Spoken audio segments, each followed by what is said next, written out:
All right, everyone. Steve Metrics here, No Debate Sports. Today, I'm going to be flying a little bit solo. My guy, DJ Triggs, has some family stuff to take care of today. So, going to be you guys with me driving the ship. And we're going to go over a few things today. Uh, Big news that was happening and then didn't happen was that former Browns running back Kareem Hunt visited the Saints and was probably going to be a part of that backfield. You have Alvin Kamara, who's there, has the suspension. Then you have newly joined Jamal Williams joining that group, and you have an excellent rookie who's a part of that group. But Kareem Hunt was going to be a part of that. But then, as he was there, he was offered more money by the Indianapolis Colts. So, with that going on pretty much simultaneously, he retracted his visit with the Saints and is going to go to Indianapolis tomorrow and visit with that team.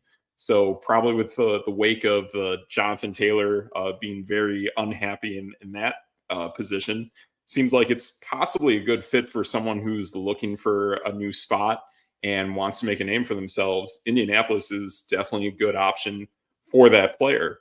So that was the big news of today going on in the NFL. I guess the other thing that we're looking at is we're definitely looking at some more fantasy stuff, especially from yesterday, how we were picking up through the last few rounds. So if we take a look at what we were going over there, I can show you guys that. So let me go ahead and bring that up. And yesterday we were going through pretty much the last few rounds of a 12-team draft. So here you can see we pretty much made it to round 11, round 12, where you start to see those, pretty interesting stuff going on with these quarterbacks here in round 11 that you can get as possibly your quarterback number one, whether you're looking at a Jared Goff and Aaron Rodgers, or do you want to go more of the quarterback two route and get a guy like Anthony Richardson and Russell Wilson? But the cool thing that we were pointing out yesterday with me and Triggs was looking at these solid tight ends and these solid running backs that you're getting towards the end of your draft. So pretty cool here. Even from the running back position, if you're definitely the guy in your league who drafts Bijan Robinson, you absolutely in round 11 need to have your sights on Tyler Algier in that round, possibly even get him around earlier in round 10. So you know that you're getting the guy you need. So you got that going on there. But there's towards the end of your draft, whether you're drafting in a 15-round league or a 16-round league, you really like to have that flexibility. So this is why when building this cheat sheet, I built it so you have that ability to kind of work off the cuff. You can see how these players are ranked via ADP, and you can go to the adjacent column here and see how these defenses and every other position are ranked off of bona fide numbers. So here we're really looking at the positions that can deliver for us, that can really make an impact week in, week out. And really think of it this way. Yes, the New Orleans Saints really didn't have much of Jameis Winston. They pretty much rocked all of last season with Andy Dalton, but now they're getting Derek Carr. And for as much of me being a Raider and having my gripes about Derek Carr, look at this here. With Andy Dalton and a little bit of Jameis Winston, they still had two of the best tight ends in the NFL last season. So looking for those guys who can really deliver multiple touchdowns and multiple yardage during a game, you're going to get that between Taysom Hill and Juwan Johnson. Taysom Hill is always going to have some crazy game where he's going to throw a touchdown, he's going to rush for a touchdown, he's going to catch for a touchdown. You'll probably get all three in one game or two during the season. So it's fun seeing that.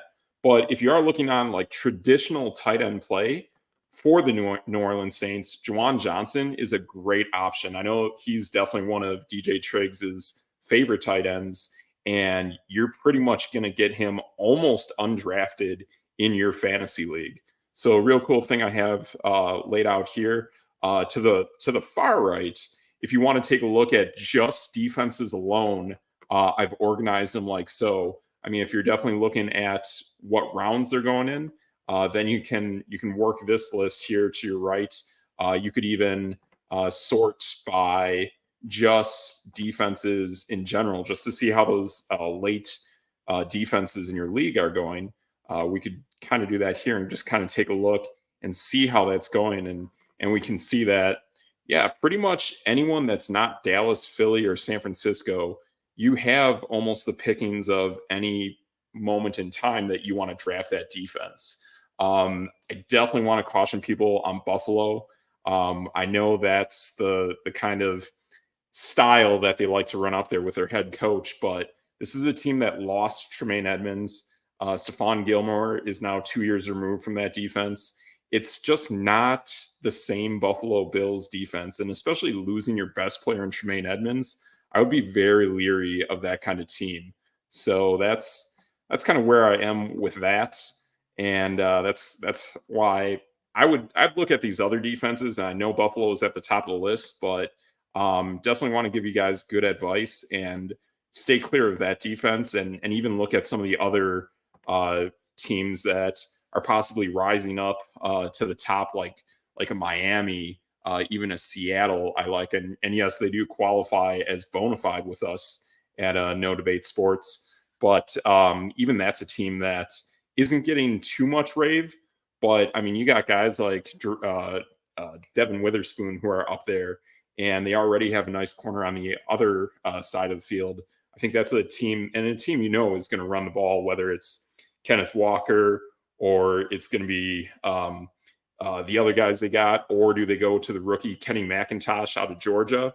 It's kind of interesting how they work it, but that's what they got up there, and that's kind of what they're working with. So I'm going to take a look back, see if we got anyone here, anyone in the comments.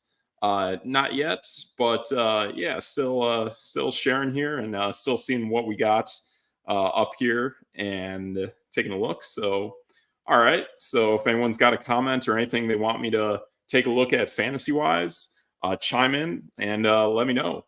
So we're going to keep looking at who we got here for the back end of your draft, especially those tight ends that you want to get. I mean, we can go all the way up to round one, and you can definitely see a guy like Travis Kelce and Mark Andrews and TJ Hawkinson. Those guys are definitely going to go towards the front of your draft.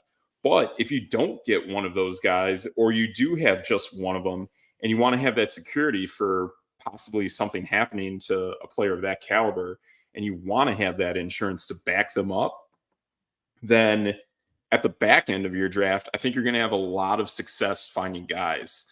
And I was reading my ESPN fantasy magazine and kind of looking at who they're talking about. And I even think it's entertaining to possibly make, if your league and you have multiple tight ends and you want to load up your roster, I think you could even make the case for going with all possibly rookie tight ends, or even a mix of these guys at the back end, like a Jawan Johnson or a Gerald Everett, who's a guy I really like. And I really like the way that he was working in that Chargers offense with Justin Herbert before he got hurt. But I mean, let's take a look here. You got Sam Laporta, who's a rookie, taking over for TJ Hawkinson going to Minnesota. So you got that. And then, boy, I mean, another guy that I like, especially being a Raider, you're going to see Michael Mayer definitely make an impact. Looks like Irv Smith is in Cincinnati, so it's okay. There isn't really much tight end play that goes on with Cincinnati at the moment, so I would definitely be less keen to go with that. And Mike Gesicki is a solid tight end, but boy, they really struck out on their tight ends last year in New England, so I would stay clear of that. But I mean, Tyler Conklin is an excellent tight end. Plus, he has Aaron Rodgers. That's a real solid situation you have up there. Last year, I played with Hayden Hurst as a Bengal. I was very disappointed in that. So I'm not too excited about that. Um, you can see here on the right when we're looking in terms of bona fide elite performances. You see CJ Uzoma is there with the Jets. CJ Uzoma was with the Jets last season, and still Tyler Conklin was having this kind of an impact on that team. So he was clearly above average elite level play when it comes to the tight end position. And you bring in Aaron Rodgers, and not only that, Tyler Conklin's doing this with Joe Flacco, Mike White, and Zach Wilson. That's incredibly impressive. Now that he has an Aaron Rodgers there, I think it's going to be even better for a guy like that. So you got that there. It's also interesting looking at Dallas. So seeing that Dalton Schultz moved from Dallas to Houston, now you open up that spot there. There's been a lot of good talk about Jake Ferguson in training camp, in the practices they've had already. So he's another young rookie tight end that I would definitely look at. Again, we have Noah Fant. We know Will Dissly's up there in Seattle as well. So you have that action going on. And definitely a guy that I've raved about that I haven't even seen on this list. Boy, I'll have to see where he is. But let's take a control F and see where Luke Musgrave is. And he is in the 328 position. So that is pretty much far down in the nosebleeds. But I mean, I think that's an excellent player you can get. There's a lot of talk that some of these Green Bay practices that Luke Musgraves is the fastest player on the field. So I think that is pretty impressive there. And I really like what you're possibly getting out of a guy like that. And down here, OJ Howard, don't do anything with that. He got released, I want to say either a few days ago or last week. So definitely avoid a guy like that. But look for these young rookie tight ends who have found themselves in teams that have clear openings at the tight end position and are not involved in 12 personnel. So as much as DJ Triggs and I like Darnell Washington, he's in a team that has 12 personnel. Pat Freiermuth is an excellent pass-catching tight end, and Darnell is probably going to be more of a run blocker for Najee Harris, and that's going to be his role. And then the other significant rookie that has been drafted highly would be Buffalo, would be Dalton Kincaid. And that's one that he's a solid tight end. Personally, even going into the draft, he's not the best tight end in my eyes. I would still rather have a guy with the size of a Darnell Washington or a size of Michael Mayer, or have the twitch and the George Kittle style of play of a Luke Musgrave. So like all of those are just reasons that I would put all of those tight ends ahead of Dalton Kincaid before even recognizing what team he plays for. So the fact that Dalton is up there in Buffalo with Dawson Knox, I'd stay clear of that. And even here, his position signifies that. Like going in the 12th round, yes, it's pretty much the beginning of almost chaos in your draft of when guys are just going to go whenever. But stay away of the guys who are in 12 personnel. Even go to a guy who's almost having like a comeback rookie season and Greg Dulcich. Plus, you're playing in Denver with Russell Wilson. And we know that Russell Wilson is totally going to hook up a tight end. So a Greg Dulcich option is really nice there in Denver. There were a few games even last season where Dulcich was this close to exploding, whether it was getting tackled at the 1 yard line on a really good catch, or it was a play where Greg Dulcich got wide open in the field, but that chemistry between Wilson and Dulcich, the ball just flied over their head. And yeah, that's pretty much a metaphor for how their offense was in Denver last season. So if you want to watch it on NFL Plus, you can find the game, and trust me, somewhere it's there. So that's what we're seeing there.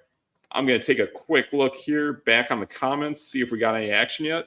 So nothing yet, but yeah, we're still here. So always give me a heads up on what you're looking for. Another thing too, we're shooting this on StreamYard. There's a link in our video description that if you want to launch your own podcast on StreamYard and have the cool abilities that we're working with here at Db8 Sports, you can click that link. Helps us out, gets us a little bit of money to help do what we do here. So that link is in the description, and you can check that out. So something we got here, and yeah, let's go back to what we're looking at. So yeah, that's another thing that I'm looking at is the defenses. And I mean, boy, like I made a video about it, and I really like it. Like, I really like the options of Dallas being a really top-notch defense. But when I look at Dallas, I'm still concerned about that offense. And, like, honestly, the best part of that offense is Tony Pollard. And pretty much the rest of that entire offense is dependent on Dak Prescott. And here's a pretty cool thing if we take a deeper dive into this Dallas offense, right? So Dak Prescott is going in round 8. And basically we can look at him as the most average NFL elite bona fide quarterback. And back when he was younger, I mean, the guy was almost lights out and pretty much right up there as one of the best quarterbacks in the league. But as time has progressed, it's gotten worse. He's lost guys like Amari Cooper and just other things, and Michael Gallup has been banged up, so he's lost that chemistry. And now his offensive coordinator last season goes to a new team.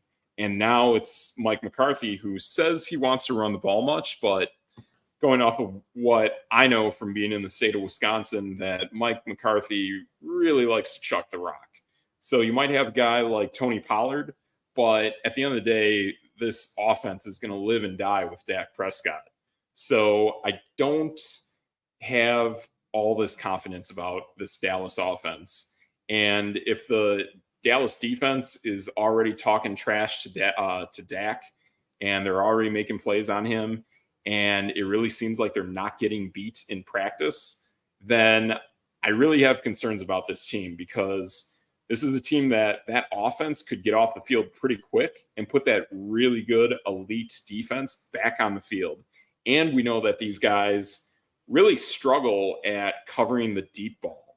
So you're playing in a division that is going to involve the Philadelphia Eagles, and they can take the top off of anyone. And then you have Daniel Jones and the Giants, and people can say what they want about Daniel Jones, but Daniel Jones can sling the rock. I saw him do it when I was working with Darius Slayton on my team.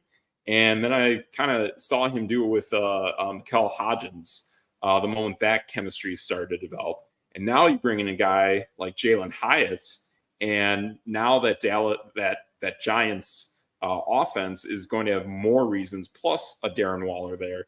They're going to have a lot of ability to really take the top off of teams that aren't really expecting it, that are expecting more of a Saquon Barkley pounding it down the pipe. So I would definitely be careful about the Giants. I think that's going to be one of the more explosive offenses in the NFL. And Dallas is going to have to see them twice, and they're going to have to see Philadelphia twice. Washington, yeah, it's going to be a little not the greatest. I think they'll definitely not get it to work with Dallas, but Dallas has its work cut out for it. And especially if that offense can't stay on the field, it's going to be a little rough. So speaking of Jalen Hyatt, that's another guy that you can get with really good value towards the end of your draft. So if we look at it here, you can see that Jalen Hyatt is pretty much going at the end of round 15 in most 12-team drafts. So it's pretty cool seeing that. I really like this group all together here. Jonathan Mingo is a receiver that I know is pretty solid. He's got kind of that oh man, I'm blanking on the guy's name, but Carolina had this receiver that converted to tight end, Kelvin Benjamin. Yeah. So I think Jonathan Mingo is kind of like that Kelvin Benjamin prototype that they're working with in Carolina, as opposed to a DJ Moore, which is really a great route runner, kind of a Steve Smith, and just a really all-around great pass catcher. And that's where I really like DJ Moore doing what he did there, and now being with Chicago. But boy, this group here of Jonathan Mingo, Alec Pierce made some really nice plays with what he was having to work with Colts. Then you get that John Mechie in Houston plus CJ Stroud. There's a lot of talk about the speed of John Mechie, and I think he's going to have a really nice season. And I like what he could do there with the Texans. So you got that, and then, I mean, at this point, you're pretty much taking a roll of the dice anyway. And if Jalen Hyatt can really work his way up that depth chart for the Giants, I think he can do some really cool stuff for you. And I mean, he's going to be that speed threat. And for a little bit, when I was watching, I don't watch too much college football, but for a bit, when Tennessee was kind of regarded as one of the top teams in the nation, I was seeing Jalen Hyatt's highlights left and right, and they were pretty insane. So this is a guy that, in my eyes, for a little bit, was the best wide receiver in all of college football. And I know Jackson Smith and Jigba has definitely shown his value as well. But Jalen Hyatt is an awesome player to go with, and just see what you can get. I mean, if he's especially one of your last few picks of your draft, I think you got something cool there. So I'm going to take a look back at the comments section. Nothing there yet, but coming back here. So again, anyone watching and you got your fantasy football questions, let me know and we'll dive into it. We can definitely take a look at these guys and see who we got here and see what we can work with. So definitely give me a heads up and I'll make it happen. So that's pretty much what we're looking at here for today. I guess another cool thing I want to take a look at, and we'll come back to here, but let me go back to our screen, and now I'm going to share what's going on with the NFL. And cool thing, like last week we had our Jets Browns game. Now what we have here is we have some more NFL preseason football. So we get to get a little deeper look into these lineups, a little bit more into these schemes. The thing that I really like about the preseason, and I noticed this last week with the Jets and the Browns, is you pretty much can't hide how your defensive line and how your offensive line plays. So how you play in the trenches, no matter what, if it's the preseason or the regular season, is going to reflect itself. So the big takeaway last week was that the Jets offensive line wasn't that great. And yeah, there weren't too many starters playing in that game. But even with who they have, and when guys start to go down, I think the Jets are going to struggle at running the football. And that's a major cause of concern for me. So I don't really like that as much. And then on the opposite side, I thought the Jets had a really cool defensive line in their interior. Even coming off the edge, I thought they had some nice pressure that they played in that game. I think they sacked Kellen Mond one of those times. So we saw that. And then with Cleveland, they're going to play tough. This is a Jim Schwartz defense. And yeah, everyone in the Midwest wants to think of Jim Schwartz as a head coach of the Detroit Lions, but not me. When I think of Jim Schwartz, I think of suffocating defenses and teams that could go cover zero or not anywhere close to cover zero and really confuse you, give a ton of movement, a ton of different looks at the line of scrimmage. And the way he can get those defenses to just totally like rev up and have a ton of swagger and really make some big plays. And he did that with Philadelphia before he took a leave of absence and stepped away from that team. But even for like Philadelphia to get where they are today, it started with Jim Schwartz about 2-3 years ago. So that thumbprint that Schwartz has in Philadelphia, it is still there to this day. And now you bring Schwartz to Cleveland, and we know Zadarius Smith is there in Cleveland. We know Myles Garrett is in Cleveland. I want to say Nick Chubb, or not Nick Chubb, Bradley Chubb. I want to say he's with Cleveland, or maybe he's with Denver, but maybe I'm mixing it up. But anyways, there's a lot of cool things that I saw with Cleveland's defense that I really like. And going back to YouTube, I made the defensive dating app. I had a little bit of Barbie theme in there. Didn't do so hot on YouTube, but did okay on the TikToks. But if you look at Cleveland and those AFC North teams, they have a very simplified schedule. The majority of their games are between the AFC South and the NFC South. And we know pretty much outside of Jacksonville, those other 7 teams are not world beaters on offense, at least not yet. Maybe New Orleans could show it. Maybe Atlanta could show it. But those other teams we're not too scared of. Ryan Tannehill's not going to move the ball downfield. Derrick Henry is going to have his days, but Derrick Henry's also going to have days where he doesn't have his games. So there's a lot of things that, and like Houston, that's a whole offense that's just coming together. So I really like the fact that the majority of the games are between the South of the AFC and the NFC, and then your toughest games are going to be within your own division. And if you're Cleveland, here's a cool thing too for the fantasy football players out there, that you start with Cincinnati. You may or may not have 100% of Joe Burrow or even any percent of Joe Burrow to start the season. And then ending the season, if you're in a crazy 16-team league like I am, we are going to play that final game of the season. But the majority of fantasy football leagues don't play that final game of the season. So if you're the Cleveland Browns, you're like, okay, cool. We see Cleveland as our final game on our schedule, and you drafted them in fantasy. You really only see Cincinnati once. And that's probably one of the scariest offenses in that division right now. So you have some really cool options to go with Cleveland as your defense in fantasy, because you're going to have an easy schedule, and the toughest team that you're concerned with the most, you might not have to deal with that much. So just laying that out there for people who may not have a shot at Philadelphia. Maybe you don't go after Dallas or San Francisco, but if you're kind of working your way further back into the depths of those fantasy defenses, Cleveland's another really good option to look at. So yeah, cool stuff that we're seeing out of the preseason, even just having one game. But already starting 2 days from now, we're going to get the Texans and Patriots. We're going to get the Vikings and Seahawks. Boy, I hope we get a little bit of Jackson Smith-Njigba and some Jordan Addison in this Vikings-Seahawks game.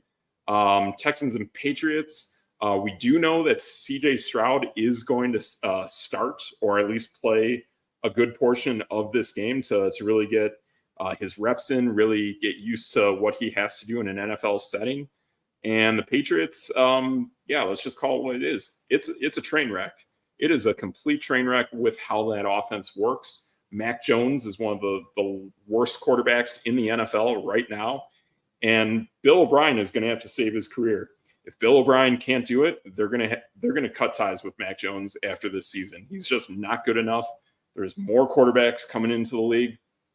There's more guys in the league who are already good quarterbacks, who are better than Mac Jones, who are backups, whether it's a Jacoby Brissett, a Joshua Dobbs.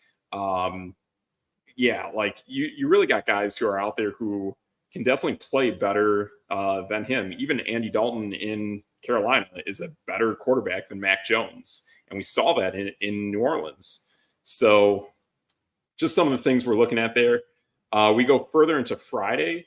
Friday, we get a 6-pack of games. So I love this. Steelers, we get to see more Kenny Pickett. I hope we get to see more of that offense. Get to see maybe a little bit of George Pickens. We'll see Allen Robinson, hopefully. I mean, that's a guy coming back from injury. Deontay Johnson is a guy that is looking really good with all sorts of metrics. Kind of want to see a little bit of him, but you got that going on there. Falcons, Dolphins. Again, you got some young offenses there. Maybe we get a little Mike White and the Dolphins. Who knows? Packers and Bengals.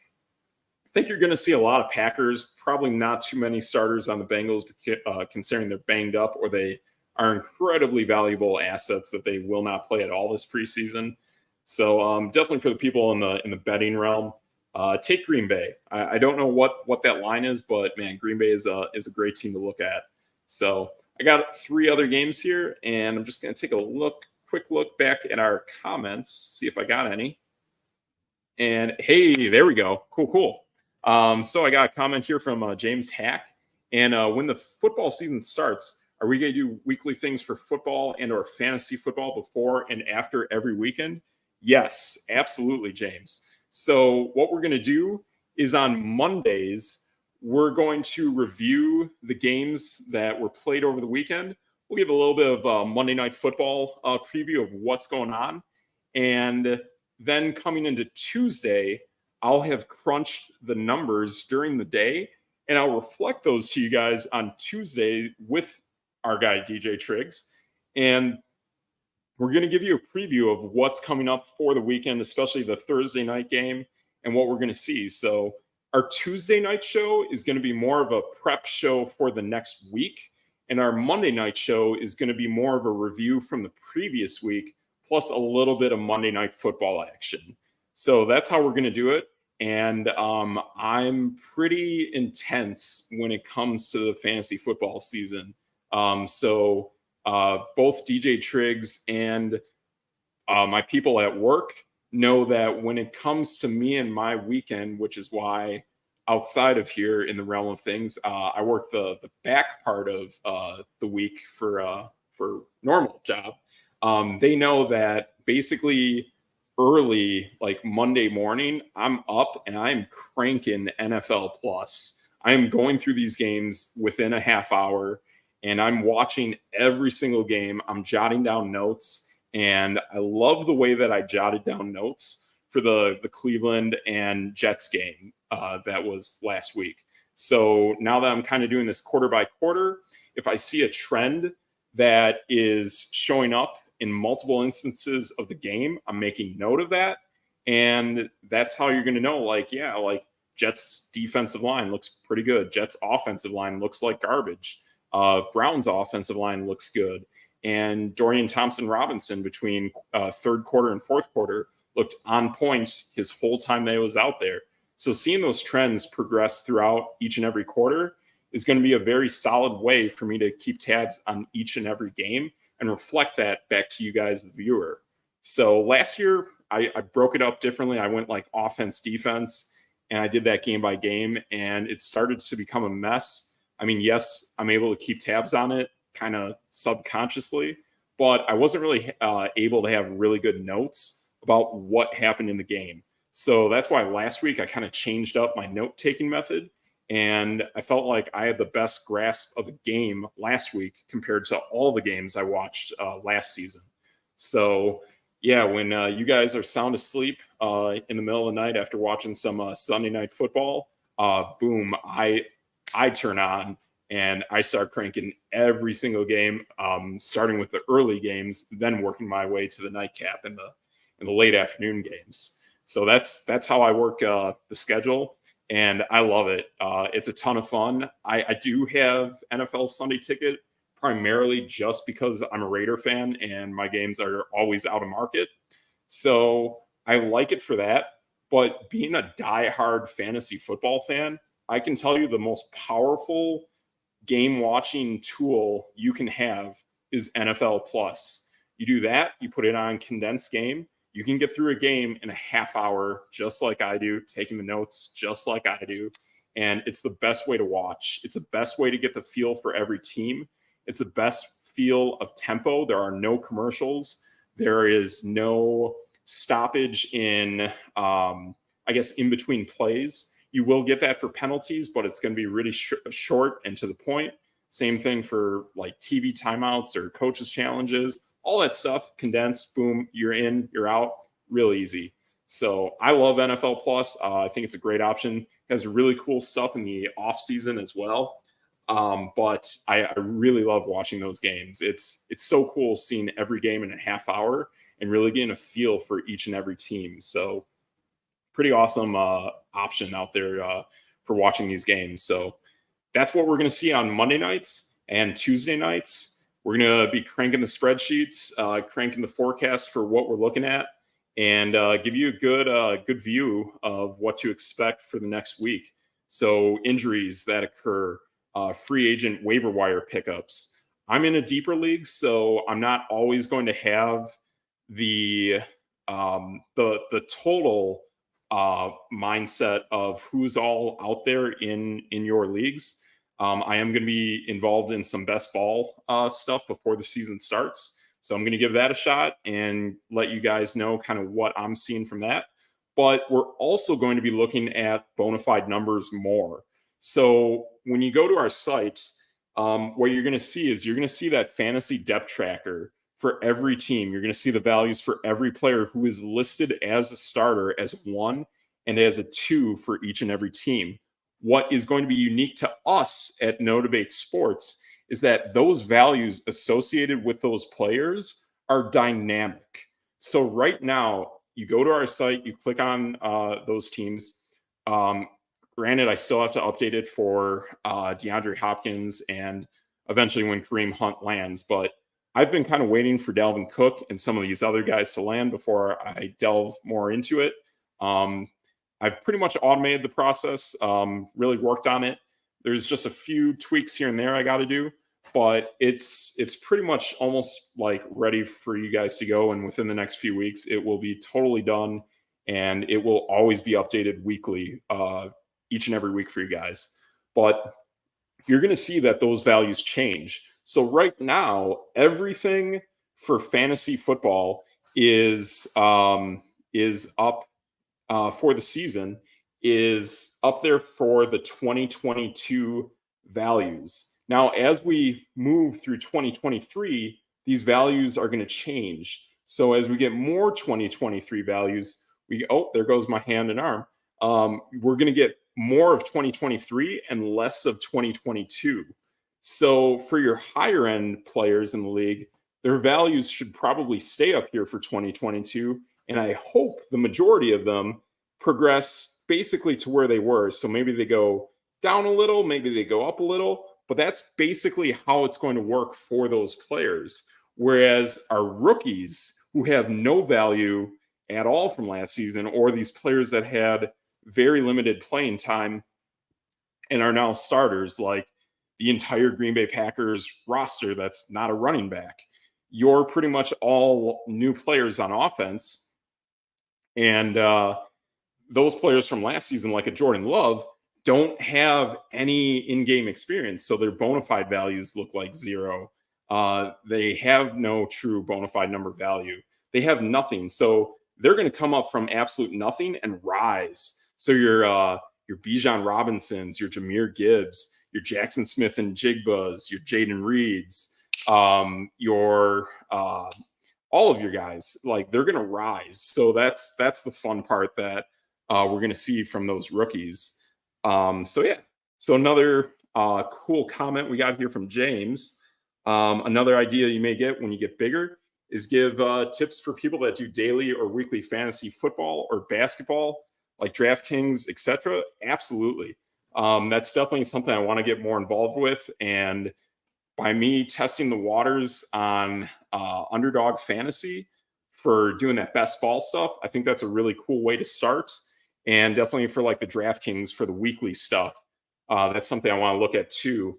And definitely with the spreadsheets and the daily stuff, that's something that I haven't had too much work on yet, but that's something I'm definitely going to have to work on. And I do have an idea in mind that I do want to combine with bona fide numbers and work with Pro Football Focus. I have subscribed to them. They have really cool spreadsheets that you can download for real in-depth data. And I do want to create something that looks at these players who are elite, who are going into a week, and what kind of stat was really in their favor when they had a big game. And does that stat really reflect itself again on a future matchup? So we could use that information for the dailies and the best ball people that are playing out there on a week-to-week basis. So that's really a great point you make, James. And that's definitely something we got to get into, and I definitely want to be a part of that. So yeah, between me and DJ Triggs, and when it comes to basketball, I'm all in on DJ Triggs working that. So yeah, we'll do what we can for you guys, and we'll make it happen. So yeah, like yeah, you're spot on, James. That like that's something that if you get into too deep, all of these $5 entries that you put in, they add up. So that's kind of why I'm gonna definitely take it slow, experiment, see what happens, and take it from there. So that's pretty much how I play it. I've played a few dailies. I've done okay here and there, but James is spot on that for quite a bit of it, you can pretty much hit and miss, or you can have a really nice lineup and then make one mistake where I know I did this last season where I went with the Chicago Bears receiver from Tennessee.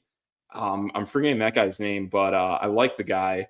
But he had like a really big fumble in that game after making a good, excuse me, after making a good reception, and then pretty much did nothing for the rest of the game. But then that was the game that opened up my eyes to Cole Kmet, because had I gone with Cole Kmet, who is a good tight end, and there was talk about him, and had I done that instead, I would have qualified for the money of that tournament I was in. So I pretty much did a rinse and repeat of most of my actual fantasy teams lineup. And then I kind of made a few changes here and there. And then that's where I was with who I had. And just that one player, you can come up short, and it hurts. So, yeah. So that's my story about daily fantasy football. But we're going to experiment with it for now. And then when I have more time in the off season, that's when I really want to focus on developing something with using the tools that are from Pro Football Focus, and the fact that they become downloadable spreadsheets. And even the best part of that, and when let's come back to what I was showing you guys with our cheat sheet, is what's going on with Pro Football Focus is everything you see here, everything that's in the green, whether it's for this list or we're looking at the earlier rounds, from 12 all the way up to 1, all of these green sections that we're seeing here, these are all what Microsoft Excel calls power queries. So this is the most powerful tool that Microsoft Excel has. And the cool part of this is when I update the weekly data, all of this will update immediately. So it's really cool to know that I don't have to do any work whatsoever to adjust this. I don't have to put in any formulas. I just have to have a list and have this all organized. So when it does come time for me to hit this fancy refresh button on refresh all, boom, Excel does the work, takes a minute or so, and boom, everything is back in action. So you got all that, and it's always nice that I can click on any category. I can sort it from smallest to largest, largest to smallest. And like you guys saw when I was looking at just the defenses alone and what rounds are going in, I can click and select and basically just choose which positions I want to look at and which positions I don't want to look at. So I love this option in Microsoft Excel. It took me a while to learn it and develop it. But now that it's here, now it's getting to the point where we can fully automate this and make life easy for all of us. And going into next season, this is maybe a tool that I am going to make available for anyone that takes a look at our shop on NoDebateSports.com. That is still in the works, but it's going to be an excellent tool for everybody to have, is this cheat sheet. And what comes after it, that's where we're talking about a fantasy football puzzle. So you basically have a playbook of each and every round. Like, I mean, we're not doing this in real life, but like knowing that, boom, in round 8, I could be taking Dak Prescott, or if I don't get Dak Prescott, I take Tua Tagovailoa, and if I don't get that, then I get Evan Ingram, kind of thing. And then in round 9, what do I do after that? Well, maybe I go for Zay Flowers, maybe I go for Kirk Cousins. But having these plans for each and every round, and a backup plan for that, and a backup plan for that, really makes you powerful going into your draft, knowing what your strategy is for each and every round, and even having some strategies for the back end. And maybe you want to call an audible and get a little creative for these final few rounds of your draft. So that's what we're going to be in the works for next year. Is you're going to see more digital products from us. You're going to see more of this cheat sheet, and you're going to see more of a puzzle, and a few other things that go into it. And how can I bring artificial intelligence into Excel and build recommendations for your lineup, kind of thing. That's something that I'm going to be spending a lot of time on, but that's going to be more for next season. So for right now, we're working with what we got. We're giving you guys a lot of suggestions, and if anyone's got any tips on anything they want us to look at, we can take it from there and see how it goes. So let me bounce back to these comments and see what we got. And Red Sister 1, where's DJ Triggs? I know, definitely bummed out. DJ Triggs had some family stuff to take care of tonight, so it's just me steering the ship. It's a real bummer. I love having DJ Triggs here and love seeing his input on what he's looking at that I don't always see, and seeing where he comes from for a different angle. And that's why we're No Debate Sports, because he's going to see something that he likes. I'm going to see something I like, and we're going to buck heads every now and then and debate it. So yeah, I'm with you on that. Like, it's definitely a bummer not having DJ Triggs here tonight. So I'm trying to incorporate him as much as I can on anything that I know that he's pointed out in the past, and we're gonna add that to what I'm talking about here tonight. So it's he will absolutely be back here next week. He's already got videos in the works for what we're going to be posting this week on YouTube, Instagram, TikTok, Facebook, any of those platforms that you subscribe to. And if you can, go ahead and subscribe to us on all of those platforms that you're on. Subscribe to us on No Debate Sports. You'll see that. So so DJ Triggs is busy at work working on that, and he will absolutely be back with us next week.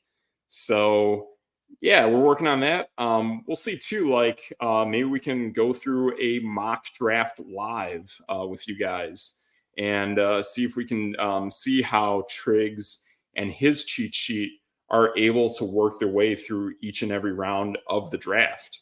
So that's really something that I really want to look into next week. I think that we're getting into the time where, hey, people are doing their drafts. They want to know who's going. They want to know what players they can get, what players to avoid, what teams to avoid, and what you can go through looking at that. So yeah, there's some pretty interesting stuff that I think we're getting to the time where it's about time to start doing that. Speaking of that, I also want to put out something I noticed from Pro Football Focus. I actually did some work on this with my own Excel spreadsheet of diagnosing offensive lines. And I have not done it yet for pass protection, but I have done the legwork of looking at run blocking for each and every team last season at the running back position. So what I worked on is looking at yards before contact for just running backs. And that is something where I am going to eventually add in the quarterback, considering that quarterbacks are now being more run oriented more than ever. And then looking at the wild card position, look at that X player like a Debo Samuel, and seeing how those wide receivers that get the handoff, or looking at maybe you got a big tight end, and I mean, don't like the guy, don't want to bring him up much, but even like going back to like New England back in their glory days of Rob Gronkowski and Aaron Hernandez, that Gronkowski was almost more of a pass catching tight end, and Hernandez was a guy who could actually carry the rock and just be an absolute monster of a force. Who knows? Maybe Pittsburgh does that with the size they have in Darnell Washington. That's something to look out for too with a guy of that caliber. That maybe that's something that Mike Tomlin is thinking of experimenting with. So yeah, there's always the option that there's other players besides the quarterback and the running back that can carry the rock. So you kind of gotta be kind of intrigued to see how that works. So that's something we're adding. But let's look here at what Pro Football Focus put out for offensive lines for run blocking. So if we look at that here, I'm going to bring up that screen and let me see what I can find here. So let's go to, all right. Maybe I can get it, maybe I can't. I actually have it in a different Chrome browser, but I'll see if I can add it here for you guys. So we'll see what we got. And that's a bummer. That is not going on here on this screen. Okay. All right. So we'll do that for another day. But I guess we'll kind of go with back to the players that I've seen for fantasy that I think you can get at the back end of your draft for running backs that actually play on some really nice offensive lines that at least I noted from my metrics of just yards before contact for the running back position. So let's take a look at that. Let's go back to, actually, yeah, let's go back to that. All right. So something I was thinking about today, and I saw something on Twitter that if you really look at some of these teams where like you want these kind of like dynamic pass catching, high octane moving offenses, all right, cool. The teams that come to mind right off the top are Kansas City, Detroit, Miami, Cincinnati, and Buffalo. And I think it's pretty cool that Buffalo is definitely one of those that is almost not getting talked about at all. And next week, I'll show it to you guys when I bring that spreadsheet home with me from work. Hopefully, they're not listening, so that they don't know what's going on. But definitely something I noticed was in round 7. Round 7, I like if you're trying to get a little crafty. Boy, round 7 is all about crafty running backs. Even another team that obviously is going to move the ball downfield is Philadelphia. So if you want to almost go like the zero running back strategy, you can really make a solid case for it. You could even make the case that, you know what, I might want to start pulling this trigger on guys in like maybe round 6, maybe round 5. Like, yeah, it's interesting. I mean, I know like a J.K. Dobbins and Baltimore, that's a team that ranked highly for Pro Football Focus. And I think they ranked second for me at No Debate Sports and yards before contact for running backs. Baltimore actually ranked first in the league. And I watched plenty of games where I saw Lamar Jackson really struggling once he got pushed outside the pocket to make a throw. So probably when it comes to pass protection, it's not as hot. But when we're looking at just running the rock, I think J.K. Dobbins is going to be an excellent choice. And this is a guy who's fighting back from injury from 2 years ago. This is a guy who is still to this day pissed off at his head coach for not giving him the rock when it mattered most. I mean, we saw Tyler Huntley and the Ravens try to do a Sirianni sneak like on Philadelphia, except when Jalen Hurts does the Sirianni sneak, he actually takes the ball, tuck it, and goes low, and they pretty much spearhead their way through the front of the defensive line of their opponent. Whereas Tyler Huntley tried to get a little crafty, tried to tuck it down low, but then he bounced back and just tried to pop it up top. And when you go up top, bad things happen. The defense pops that ball out. They do that peanut punch to knock the rock out of your hands. And what do you know? That ball's picked up by Cincinnati and goes pretty much the distance the other way downfield when Tyler Huntley and the Ravens were right at the goal line. And you got a guy like J.K. Dobbins. We know their run blocking was excellent, and you don't give him the rock. And then the whole fourth quarter goes by, and J.K. Dobbins has almost not a single carry. It's just very disappointing to see how that transpired. But I think a guy like that has a ton of motivation. I really like J.K. Dobbins. That used to be a team that used to have a mess of running backs back there, and you didn't know who the guy was. But, I mean, look at the guy from, like, Ohio State. Look at how he played there. Look at how he's played in the limited reps that he's had in Baltimore. I think J.K. Dobbins is an excellent choice for your team. You know it's a good offensive line, and you know the guy's got an excellent chip on his shoulder.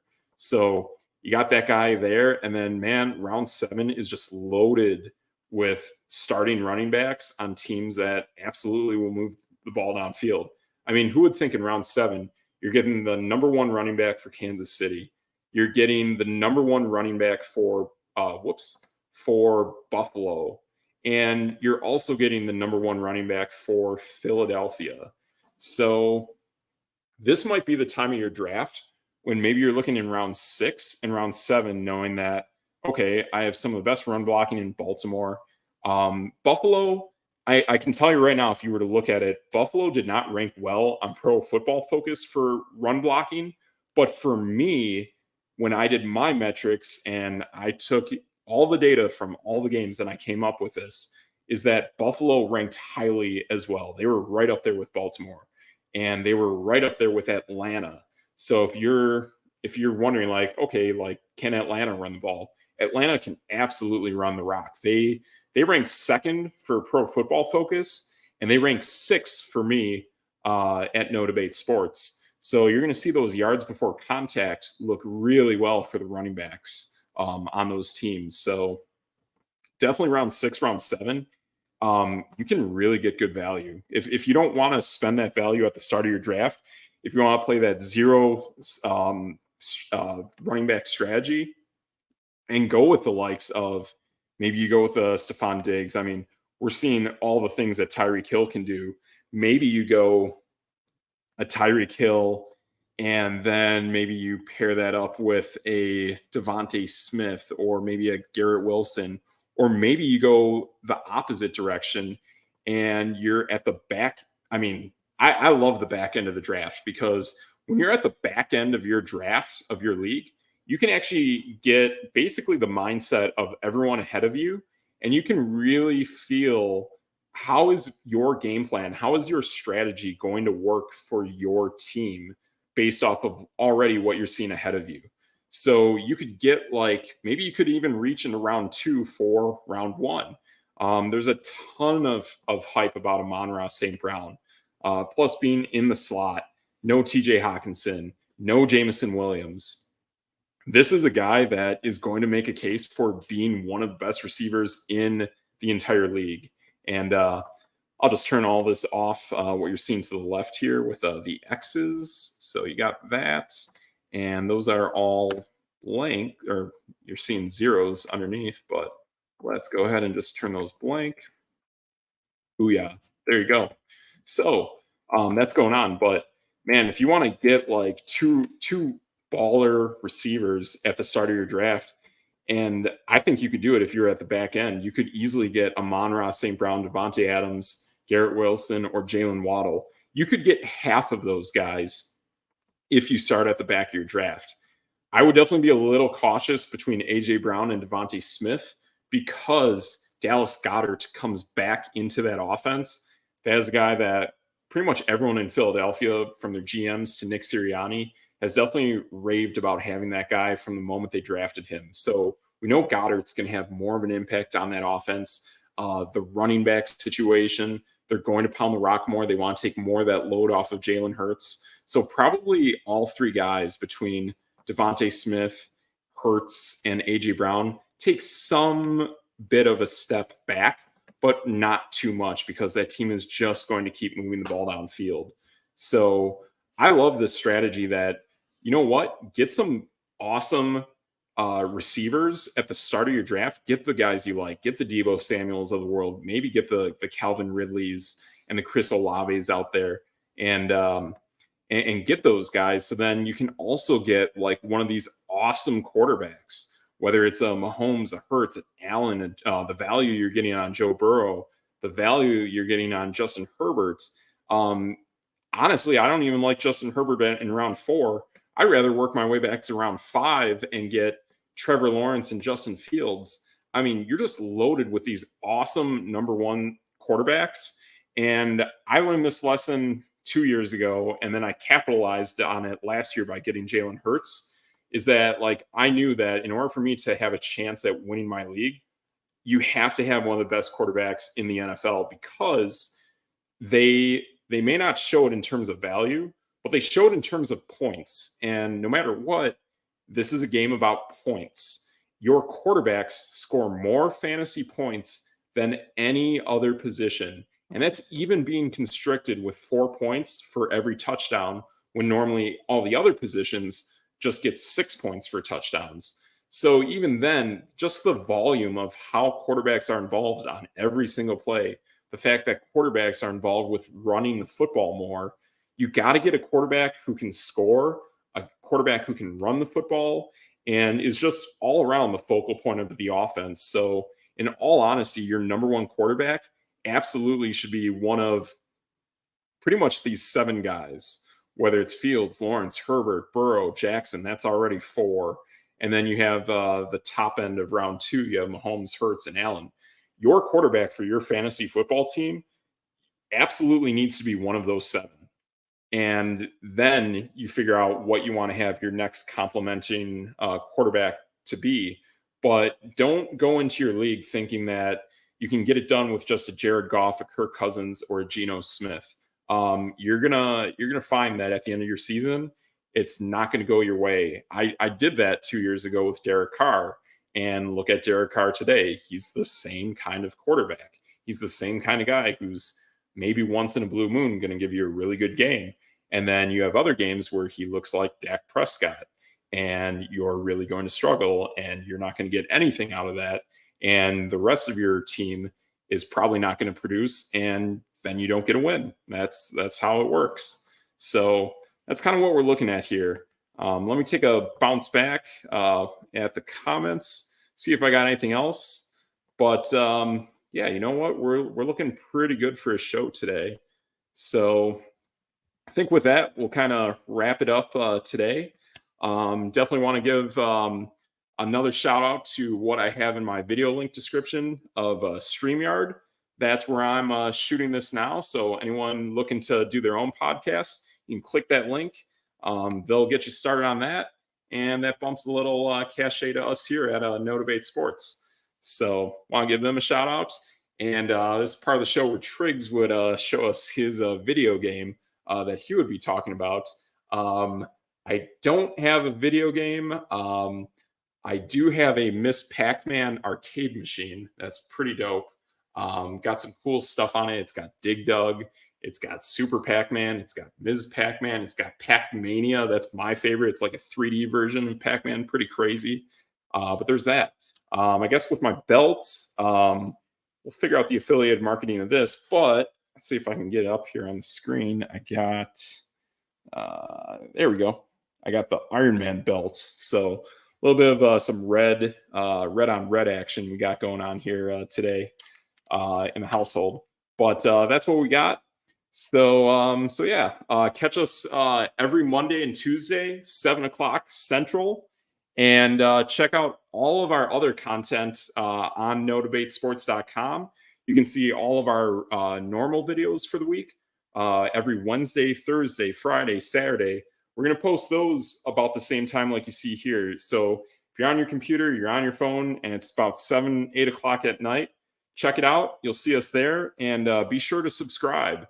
Follow us, do all that good stuff on the social medias. So you'll see us on TikTok, YouTube, Instagram, Facebook, wherever you got your socials, you'll find us. If you want to see more socials, you can click us on our website, NoDebateSports.com. Click the link tree, and it will connect you to every single social media out there. Even that QR code at the bottom of our webpage, you can scan that. But even better, I set it up so you can click that QR code, and it'll take you to all the social medias as well. So really cool stuff you can see all around at Db8 Sports. So that's a show. So for your boy DJ Triggs, I'm Steve Metrics. Together, we're Db8 Sports, and that's No Debate.